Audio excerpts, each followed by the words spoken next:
አጭር ቀሚስ አድርጌ ከታች የሚቀርጸኝ ሰው አለ። for your information እኔ አጭር ቀሚስ አድርጌ ቁምጣ ሳላረግ ወጥቻለሁ። በሞት ሰው ዛሬ ላለ እኔ ገድጌ ቁምጣ ነው ማረገው። ጃኒ እኔ ደግሞ ፋሲካን ትሬን አረጋታለሁ። ጃኒን ትሬን ያረጋል። ኢቲኤፍ 03 ላይ ቢጫወቱስ ምን ትላላችሁ እናንተ? ፋሲካ ሰላም ዩቲዩብ እንዴት ናችሁ? አሁን ዛሬም እንደተለመደው እንግዲህ ከቲክቶክ መንደር ላይ ምን አነጋጋሪ ቪዲዮዎች ተለቀቁ፣ ምን አስቂ ቪዲዮዎች ተለቀቁ የሚለውን ነገር በዚህኛው ቪዲዮ እንመለከታለን። ለዚህ ቻናል ግን አዲስ ከሆኑ ሰብስክራይብ ማድረግ እንዳይረሳ። ወደ ቪዲዮዎቹ እንሂድ። ለምሳ ስንት አወጣችሁ? ኮሜንት ላይ ጻፉልኝ ለምሳ ስንት እንዳወጣችሁ። እኔ ደግሞ በአንድ የምሳ ዋጋ መግዛት የምትችሉትን ኦሪጂናል ሽቶ ላሳያችሁ። ሞንቴ ብላክ ኤክስትሪምን በ100 ml ፐርፊውሙን በ29900 ብር ብቻ። ኦ ዋው ዋው ዋው ጥሩ ነው። ሽቶ በጣም ቆንጆ ነው። ምሳ ግን 29900 ብር ኢትዮጵያ ብር። ምንድነው የምትበሉት በዚች ብር? ቆቆር ነው የሚበላው? ምን አይነት ምግብ ነው የሚበላው በ29000 ብር? what kind of food are you going to eat? ኡፋ ነው የምትበሉት? ተመላሽ ነው በ29000 ብር? god damn ከ100,000 ብር የሚያንስ ምግብ አለ ወይ ብዬ አወዛስኪ ማሰልፍ ዴም ይሄ በጣም እኮ ከባድ ላይ ነው ያለው። 29000 ብር ፎር ምሳ ቱ ቺፕ። አንቺ ቁለታም ቆለጥለት ምሳ 29000 ብር። ምን አይነት ምሳ ነው 29000 ብር? ከባድ ነው እንዴ? ምን በለው ዋይፋን ነው የምታረደው? ሙሉ ዋይፋን የኔ ነው ብሩ እንዴ? ሎሚ ባለበት ሀገር ለሽቶ 29000 ብር ማውጣት ምንድነው? ከታጠብኩ አይበቃም? አጃክስ ይላል ለቅላቅ የወንጀል በይ ምን ችግር አለው? ምንድነው ችግር? ይንሳ ምሳ በምትበሉበት ዋጋ 29000 አንበላም። 29900 ብር ምንም ማለት ምሳ አንበላም።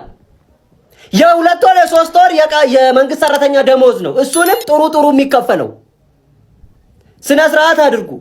ዝም ማለት እንጂ ሞኝ ሆነን አይደለም። ይሄው ኢሎጎመም ነው የሚለው አምባ የዱበና የያዘ ይዞን ነው እንጫ መለቀሚን አዝቢ ከደረቲ ተናግረናልኛ።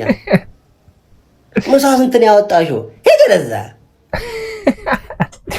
ያስበላል። እውነት ለምሳ ትላለች እንዴ? 29000 ብር ለምሳ ትቀልጃለሽ እንዴ? ጭነቱን እኮ ነው የሶስት ወር ደሞዝ ምናምን እኮ ነው። እሱንም አሪፍ ከተከፈለ ነው። አብዛኛው እኮ 10000 ብር ነው። በቃ አቬሬጅ ወደ ደሞዛችን 10000 ብር ነው። አዎ ሽቶ 20 ምናምን ሺህ ብር ነው። እሱን ምን ክደው ነገር አይደለም። ግን ለምሳ ብለሽ መጀመርሽ ነው የሚያናደው። ረፊ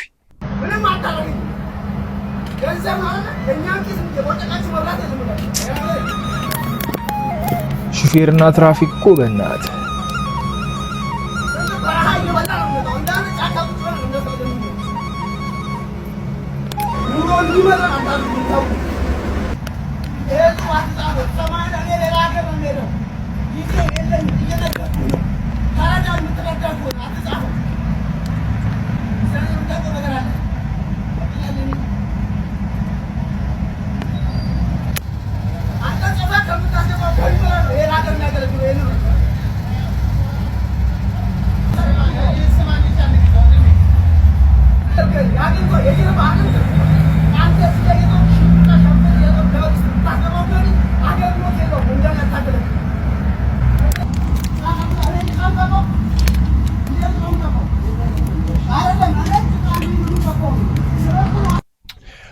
ቅጣት እኮ አሪፍ ነገር ነው፣ ግን ሁሌ ከባድ ደግሞ የመኪናና የሹፌርና የትራፊክ ሲሆን በገንዘብ ነው ቅጣቱ። እኛ ሀገር ላይ ደግሞ ከባድ ነው። በገንዘብ ስትቀጡ ኑሮውን አስቡትና 1500 ብር ምናምን በትንሹ ነው የምትቀጡት። በቃ አሁን እንደዛ ነው። 1500 ብር ማለት ይሄ ሰውዬ በቀን ውስጥ ላይሰራው ይችላል ምናምን ነገር ነው። ትልቅ መኪና ምናምን ስለያዘ ነው። የታክሲዎቹ ምናምን አስቧቸውና ትራፊኮቹ ላይ መፍረድ ከባድ ነው። ግን አንዳንዴ በቃ መተላለፍ የሚባል ነገር አለ። ተመክሮ የሚታለፍ ሰው አለ። ከባድ ነው። በገንዘብ እዚህ ሀገር ውስጥ እየኖራችሁ በገንዘብ ቅጣት አይሆንም።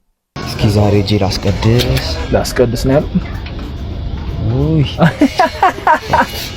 ተውኩት። ባታስቀድስ ነው የሚሻለው። እሱ ነው የሚሻለው። በዛው ነው የምትቀረው። እየጠበቁ ነው። ከባዱ ነው። አላ ወጣቱ በቤት ቁጭ ብሏል። ሳይፈልግ ነው ቁጭ ያለው። እኔ እግዚአብሔር ሰው ሲደነግጥ ማለት ነው የሚያደርገውን ነገር አያውቅም። እግዚአብሔር ከነዛ ሰዎች መካከል ደግሞ አንዱ ነኝ። ይኸውላችሁ ወደ መቀሌ እየሄድኩ ማለት ነው። ከዚህ ስራ በፊት ወደ መቀሌ እየሄድን ከዛ በኋላ ባዶዬን ነው የምሄደውና አርፍጄ ነው የወጣሁት ምናምን እንትን ያስኩኝ ሰዎች ያስኩኝ ፒክአፕ ነው መኪና የነበረውና ባዶዬን ነኝ። ባዶዬን እስከ ደሴ ድረስ ሰዎች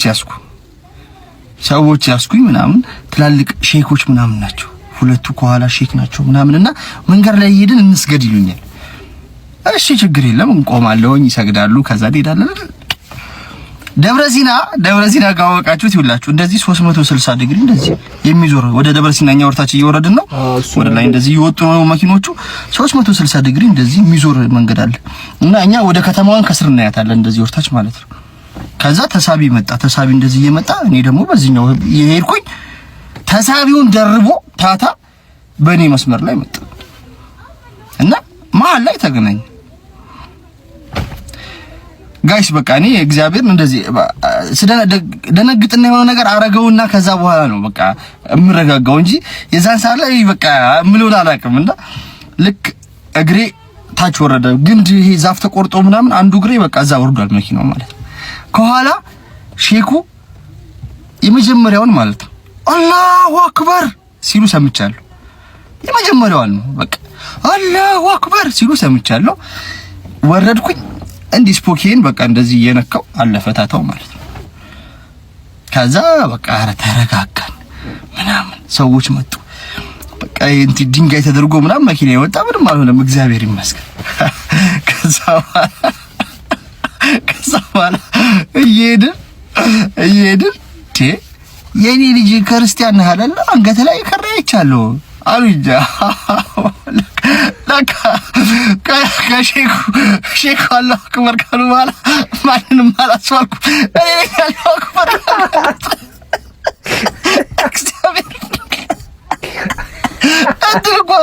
እድል እንኳን ሰጣችሁ። ለካ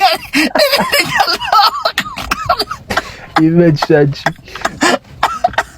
እግዚአብሔር አለቀሱ። በቃ ወይ ነፍስያ ይላሉ ወይ ነፍስያ። መኪና ውስጥ እንደዚህ የተንጠለጠለ መስቀል አንገቴ ላይ ቀራል። የሰማሁት የመጀመሪያዋን የሼኩ አላሁ አክበር ነው። ከዛ በኋላ በምን በኩል ነሽ አላሁ አክበር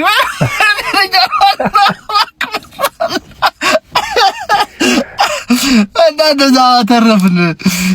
አንዳንዴ በቃ ትዝ ሲለኝ ደስ ይለኛል። ድሮ ፊልድ ስሰራ የነበረው እንትን ተረፍን። በጣም ብዙ ጊዜ እንደዚህ ካደረገ ተርፌያለሁ፣ ግን ይሄ ገጠመኝ መቼም አልረሳውም። በቃ አላሁ አክበር እያል ይመች።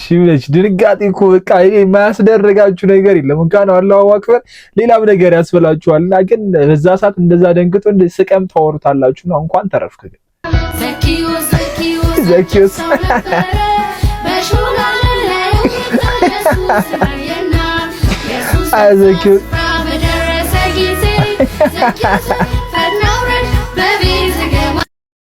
ያኛው ዘኪዮስ በቃ ስልክ አልያዘው። ይሄ ዘመናዊ ዘኪዮስ ነው።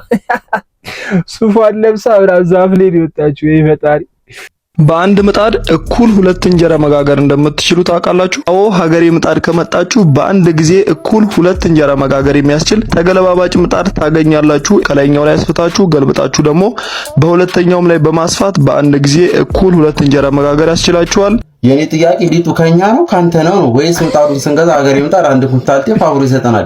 ኢትዮጵያ አንድ እንጀራ መጋገር ታምሮ ሆኖበታል። አንተ ሁለት እንጀራ የሚጋግር ምጣድ እያልክ እንዴት ለፋደድብናል? እኔ እኮ መንግስት የጤፍ ዋጋ ማስቀነስ ቢያቅተው እንኳን ያንተ የቱን ፌዘኛ ለምን ስራ ታያዝልን ነው የኔ ጥያቄ። እሺ እንደምን ጤፉ ታገኘ ይባል ሴቶቹ እንጀራውን ሲጋግሩት ማለት ነው አንደኛው ምጣድ በአሚር ነው የሚያስሱት ወይስ በኮላ ነው የሚያጣብቁት? እኔ ጥያቄ ሁለት እንጀራ እንዴት ነው ይዞ እንደዚህ ምጣዱ እንዴ እየተገለባበጠ አመጠረቢያ ራስ ትጩትብናል። እግዚአብሔር ነው ተጮትብ ችግር የለም። እውነቱን እኮ በአሚር ነው የሚያጣብቁት ያስብላል። እንዴት ነው እንጀራ እየተገለባበጠ የሚጋገረው? ኧረ ተው ግን ብታስተዋውቁትና መሰሉትን ነገር እየለያችሁ። ይሄ ሰውዬ የምሩን ሰርቶት ሊሆን ይችላል እኮ። አረፍ እንጂ እንጀራ ጋግራ እንኳን አታውቅም። ስለ እንጀራ ማጋገር አይተህ አታውቅም እንዴ?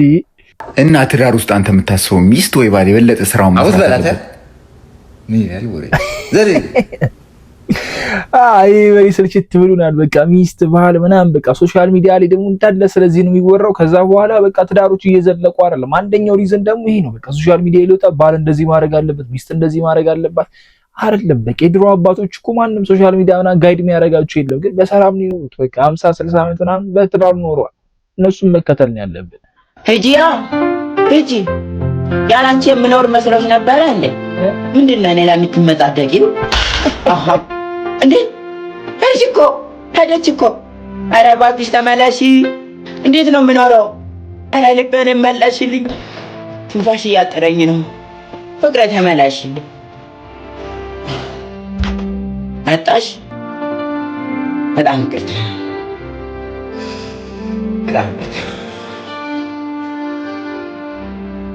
አይ ጳውሎስ መጮቻ አርከን አይደል? ዝም ብለን ያንን ፊልምን አየንልህ እንደው እየጓጓን ለቀቀ እያለን ሙድ እያዝንም ቢሆን አየንልህ። ጭራሽ ይሁን አንተ ቶ ኤኒ ቲክቶከር ከኔ ጋር ፋይት ማድረግ የሚፈልግ ካለ እሱ ዴም ማድረግ ይችላል። ጋይስ ኢቲኤፍሲ 3 ጃኒ ራሴ ፐርሰናሊ ትሬን አድርጊያት። ኢቲኤፍሲ 3 ኤኒ ቲክቶከር ፋይት ለማድረግ ዝግጁ ናት። ጃኒ እና ጆኒ ምን እያሉ ነው? ምን ሰማው? ምንድነው? ኢቲኤፍሲ ግን ሌላ ነገር ውስጥ ሊገባ ነው። ጃኒ እኔ ደግሞ ፋሲካን ትሬን አረጋታለሁ። ጆኒ ጃኒን ትሬን ያረጋል። ኢቲኤፍሲ 03 ላይ ቢጫወቱስ ምን ትላላችሁ እናንተ? ፋሲካና ጃኒ ምን ትላላችሁ? እንዲህ አይሆንም።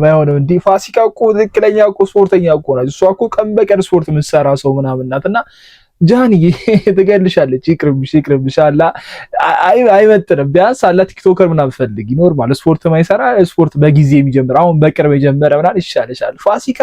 ፋሲካ ከወንድ ጋር ውስጥ መደባደብ ትችላለች። እሷ በጣም አክቲቭ ናት።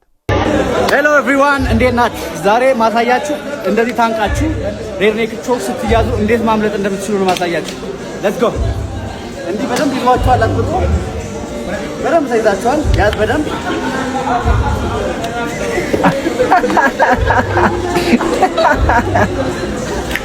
እንዲህ ነው የምታመልጡት። ንቃተ በጣም ያበደ ነው። ተመችቶናል። በቃ ጆኒ እንደዚህ ነው መጣል ያለበት። ባለፈው ተቀጥቀጣ አለከ ያረኩ ምንም መላፋት የለም። ዶሽ ቀሚስ አድርጌ ከታች የሚቀልጸኝ ሰው አለ። for your information እኔ አጭር ቀሚስ አድርጌ ቁምጣ ሳላረግ ወጥቻለሁ። በሞት ሰው ዛሬ ላለገለስ እኔ ገድጌ ቁምጣ ነው ማረገው ማርያም እና ከታች ምናምን ነገር ዙም ያደርጋል ምናምን። ይሄ ያው ሁሌ ፖዚቲቭን ስለምናወራው ኔጌቲቮቹ ደግሞ እነዚህ ናቸው። እና ከነዚህ ነገር እንዴት ነው ዲል ማረገው? እንጀራዬ ነው እና አክሰፕት አደርጋለሁ። በቃ መጠጥ ይዘዋል። መጠጥ ጠጥቶ ሰው ልጅ ምንም ሊያረግ ይችላል። እና ከተለያየ አይነት አስተሳሰብ ከተለያየ ቦታ የመጡ ሰዎች ስለሆኑ በቃ አክሰፕት ታደርጊያለሽ። እና ፋራም አለ በቃ ፋራ አለ። ያ ነገር ግን እንዲጎዳኝ ላይምሩ ያለ በጭራሽ ቦታ አልሰጠም። እሱ ነው ዋናው። አንዴ ጡቴ ውስጥ እንደዚህ ገብታ ታውቃለች። ሴት ነች ሰው እንዴ! እሱ ቪዲዮ እኮ ቫይራል ወጥቷል። እና በህይወቴ አደነጋገጥ እንዲህ ነገር ነው ያልኩት። ደንግጬ ብር ምናምን ትልት ነው አይ ቲንክ ሰክራው ነው ይሁን አላውቅም። እንደዚህ ስታረገው እንደዚህ ልትወድቅ ብላ ፐርፐዝ ላይ አይመስለኝም። ከሆነም እንግዲህ ይጸጽታታል ብዬ አስባለሁ። በጣም ከባድ ነው ግን ሴቱ ነች ሴትን እንትን ማለት አንዳንድ ሰው እኮ አለ ገደማ እኮ ሌላ ታሪክ ነው። ከሰርቪስ የሚቀርጸው ሰውዬ ባለጌ ነው። ጋርዶቹ ምንድነው የሚሰሩት? ጋርድ ምናምን ነገር አለ አይደል? ለረፍ ምናምን ነገር ማለት አለባቸው ብዬ አስባለሁ። እና አይ ነው ከስተመር ይከበራል። በተለይ እንደዚህ አይነት ቦታ ላይ ሲሆኑ ደግሞ ከፍተኛ ገንዘብ ስለሚያወጡ ምናምን የሚጠጡ ሰዎች እነሱ እንዳይሸሹባቸው የሚያደርጉት ነገር አለ ምናምን። ግን በቃ ቬሪውል ካንዳለችው በቃ ቁንጣ እንደ ኳስ ተጫዋች ቁንጣ አድርገህ መሄድ ያለብህና ኧረ ብልግና ነው። የሴቷ ግን አውቃ ከሆነ በጣም ባለጌ ናት። ሴቷና እንደዛ ከባድ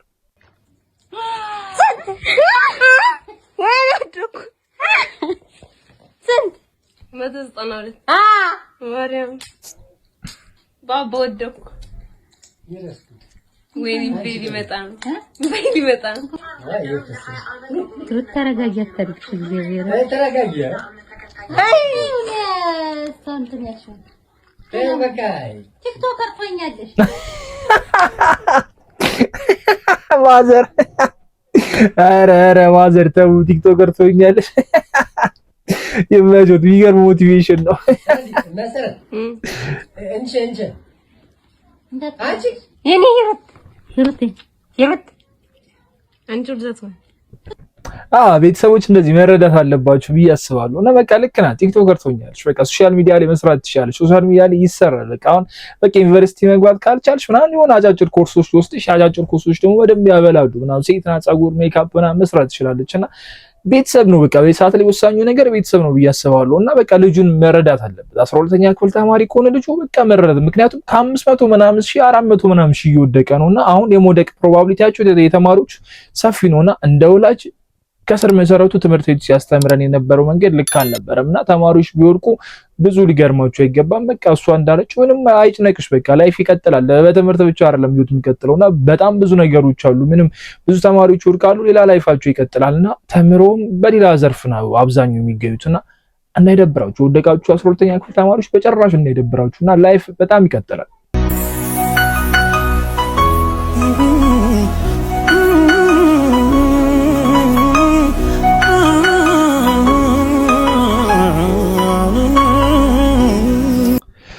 የናንሲ እናት እንግዲህ አርፋለች ሲባል ነበረ። ከዛ ብዙም ግልጽ የሆነ ነገር አልነበረም። አሁን ናንሲ ግን ራሷ በሶሻል ሚዲያ አካውንቷ እንግዲህ በቲክቶክም በኢንስታግራም ገጿ ላይ ይሄንን ምስል አጋርታለች እና እናቷ እንዳረፈች ተናግራለች። አንዳንድ ወሬዎች ነበሩ ግን እርግጥ አልነበሩም። እነዛ ነብስ ይማር ነው የምንለው ያው በጣም በቅርብ ጊዜ ውስጥ ነው እንግዲህ ናንሲ ተደስታ ወይ ደግሞ አግብታ የተመለከትናትና በእንደዚህ ባዘን መልኩ ደግሞ ስንመለከታት በጣም ያሳዝናሉ እያስባለሁ። ነብስ ይማር ነው ማለት ያለበት። ብቻ ጋይስ ዛሬ ቪዲዮአችን ይሄን ይመስል ነበር። በቀጣይ ቪዲዮ እንገናኛለን። እስከዛው ግን ይመቻችሁ። ሰብስክራይብ ካላደረጋችሁ ሰብስክራይብ ማድረግ እንዳይረሳ። ቻው።